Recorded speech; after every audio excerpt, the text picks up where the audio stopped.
Existe uma nação cuja história parece ter sido escrita antes mesmo de começar.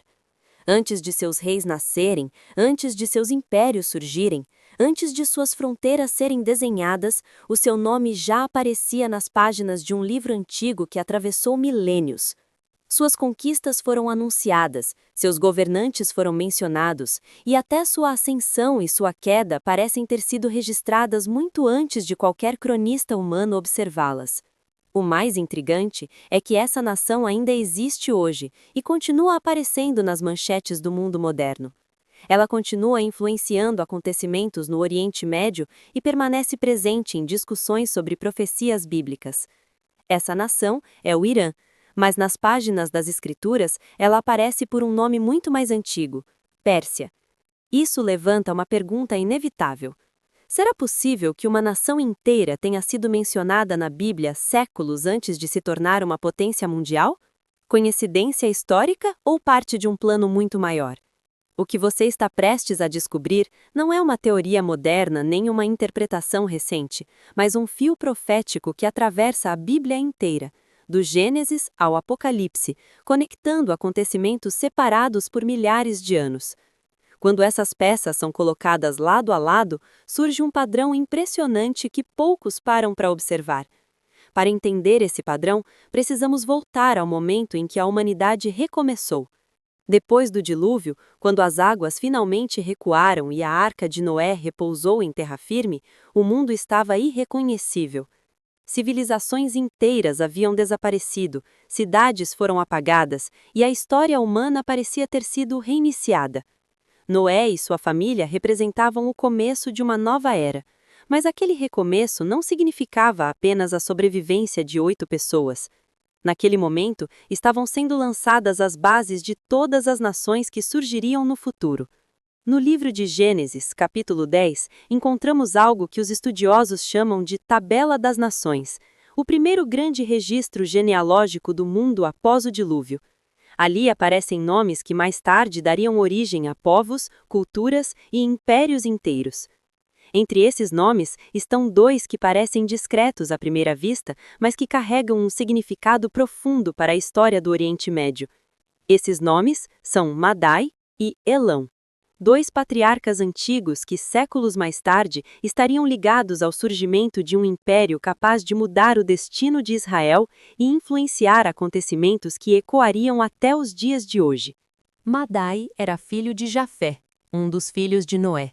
Dele descenderiam os Medos, um povo conhecido por sua resistência e força, que se estabeleceu nas regiões montanhosas ao norte do território que hoje conhecemos como o Irã. Já Elão era descendente de Sem, a mesma linhagem que mais tarde daria origem a Abraão e ao próprio povo de Israel.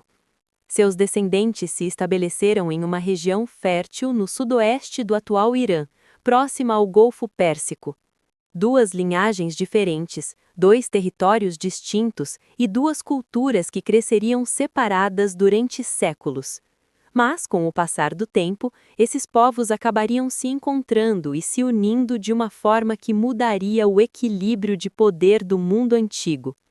Dessa união surgiria o Império Medo-Persa, uma das maiores potências da história antiga. Mas antes que esse império surgisse plenamente, um episódio surpreendente apareceu nas páginas da Bíblia: a Primeira Guerra Internacional registrada nas Escrituras. E, curiosamente, essa guerra envolve exatamente um governante da terra de Elão. No capítulo 14 de Gênesis, encontramos um conflito envolvendo vários reis da antiguidade. Entre eles estava Quedorlaomer, rei de Elão, que liderava uma coalizão de monarcas do Oriente. Esses reis marcharam contra as cidades da região de Canaã, devastaram territórios, subjugaram populações e capturaram prisioneiros. Entre esses prisioneiros estava um homem chamado Ló, sobrinho de Abraão. Aqui surge uma pergunta interessante que poucos leitores da Bíblia costumam fazer. Por que a primeira guerra descrita nas Escrituras envolve justamente um rei vindo da terra que mais tarde daria origem à Pérsia? Seria apenas um detalhe histórico ou o início de uma longa tensão entre o povo da promessa e os poderes do Oriente? Quando Abraão soube que Ló havia sido capturado, ele tomou uma decisão surpreendente. Com apenas 318 homens treinados de sua própria casa, organizou uma ofensiva noturna contra os exércitos que haviam saqueado Canaã. Contra todas as probabilidades, Abraão venceu a batalha, derrotou os reis do Oriente e resgatou os prisioneiros. Foi um episódio pequeno comparado às grandes guerras da história antiga, mas marcou o início de uma relação complexa entre Israel e os poderes vindos do leste.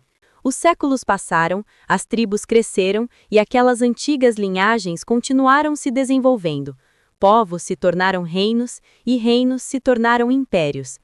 Dos descendentes de Madai e Elão começou a surgir uma força política cada vez mais poderosa.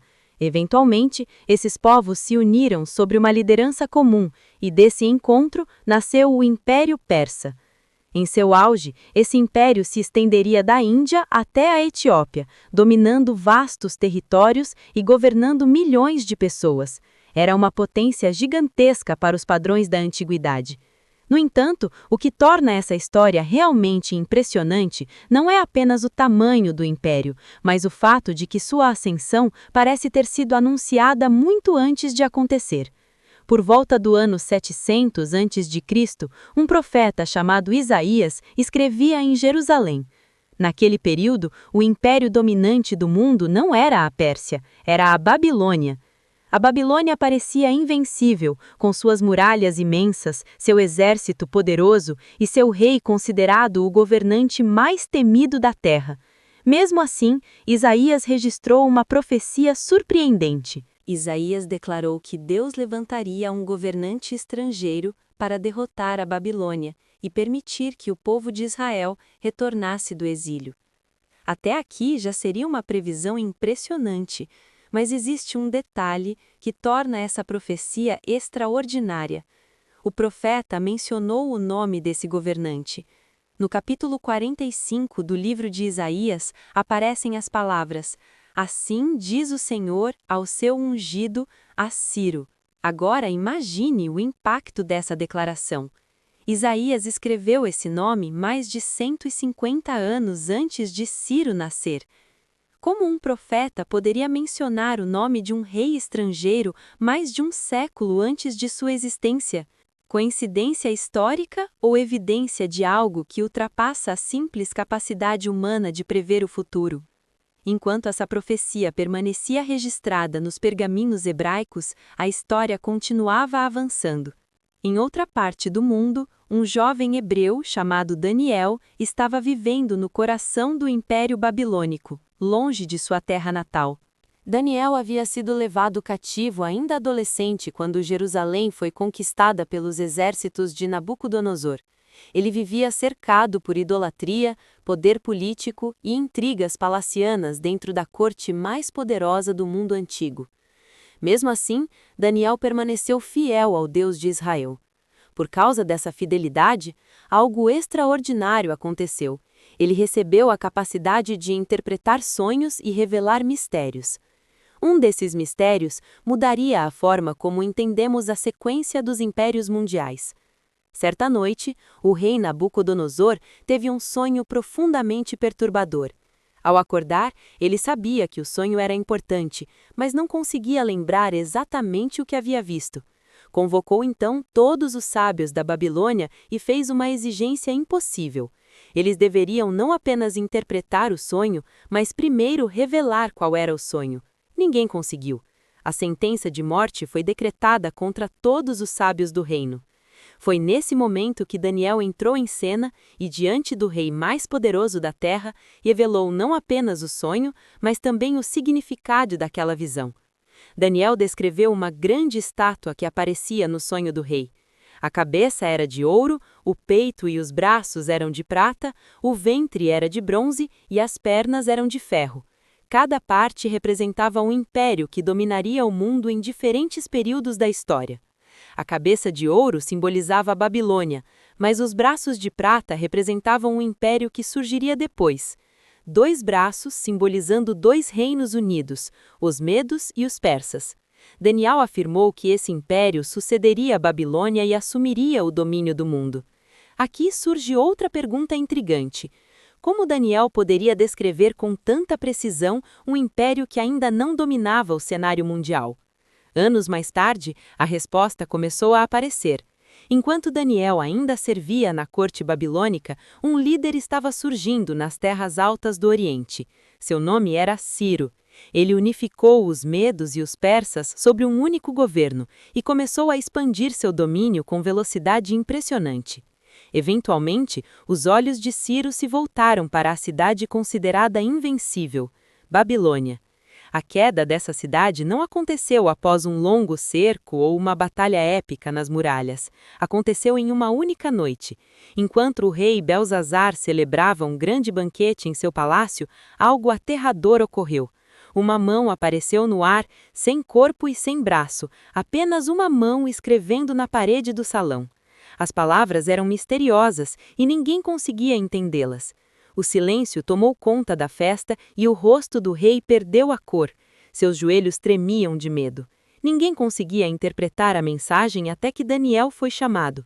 Ele revelou que aquelas palavras significavam que Deus havia contado os dias do reino da Babilônia e que naquela mesma noite o império seria entregue aos medos e aos persas. Horas depois, os exércitos de Ciro entraram na cidade. A Babilônia caiu quase sem resistência. Aquilo que parecia impossível havia acontecido exatamente como as profecias indicavam. Ciro tornou-se então o governante do maior império do mundo. Mas algo surpreendente aconteceu em seguida. Em vez de destruir completamente o povo de Israel, como muitos impérios costumavam fazer, Ciro tomou uma decisão inesperada. Ele permitiu que os judeus retornassem para Jerusalém depois de décadas de exílio. Mais do que isso, ele autorizou e apoiou a reconstrução do templo que havia sido destruído. Isso levanta outra pergunta intrigante. Por que um rei persa tomaria uma decisão tão favorável a um povo conquistado? Seria apenas uma estratégia política ou o cumprimento exato da profecia registrada séculos antes por Isaías? A história da Pérsia na Bíblia ainda não havia terminado. Dentro do próprio Império Persa, aconteceria um dos episódios mais dramáticos de toda a Escritura, envolvendo uma jovem chamada Ester e uma conspiração que ameaçava exterminar todo o povo judeu espalhado pelo Império. Nos dias do rei Assuero, Ester tornou-se rainha da Pérsia, mas dentro do palácio existia um plano sombrio. Um homem chamado Amã conspirava para exterminar todos os judeus do império. O decreto foi assinado e a data para o massacre foi marcada. Imagine o terror de milhões de pessoas espalhadas por dezenas de províncias, sabendo que em um único dia poderiam ser destruídas. Foi então que Mardoqueu enviou uma mensagem a Ester com palavras que ecoam até hoje. Quem sabe se não foi para um momento como este que você chegou ao reino? Arriscando a própria vida, Ester entrou na presença do rei sem ser chamada. A lei era clara: se o cetro não fosse estendido, ela morreria. O silêncio dominou o salão enquanto ela aguardava a reação do rei. Então o cetro de ouro foi estendido. A conspiração foi revelada, Amã foi derrotado e o povo judeu foi salvo. Mais uma vez, o Império Persa havia sido usado como instrumento para preservar Israel. Séculos depois, algo ainda mais surpreendente aconteceria. Quando o Messias finalmente nasceu em Belém, os primeiros estrangeiros a reconhecê-lo não foram líderes religiosos de Jerusalém, mas sábios vindos do Oriente, os magos. Homens estudiosos que provavelmente vieram das antigas terras medo-persas. Como eles sabiam que o nascimento do Messias estava próximo?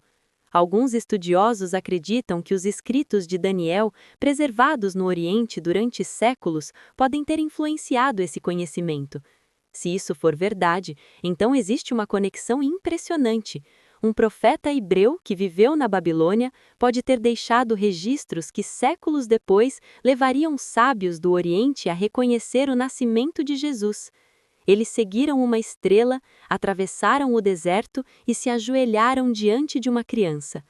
Mas a Bíblia também aponta para o futuro. No livro de Ezequiel, aparece a descrição de uma grande coalizão de nações que se levantará contra Israel nos últimos dias. Entre os nomes mencionados está Pérsia. Isso levanta uma última pergunta inquietante. Será que as antigas profecias ainda estão se desenrolando diante dos nossos olhos hoje?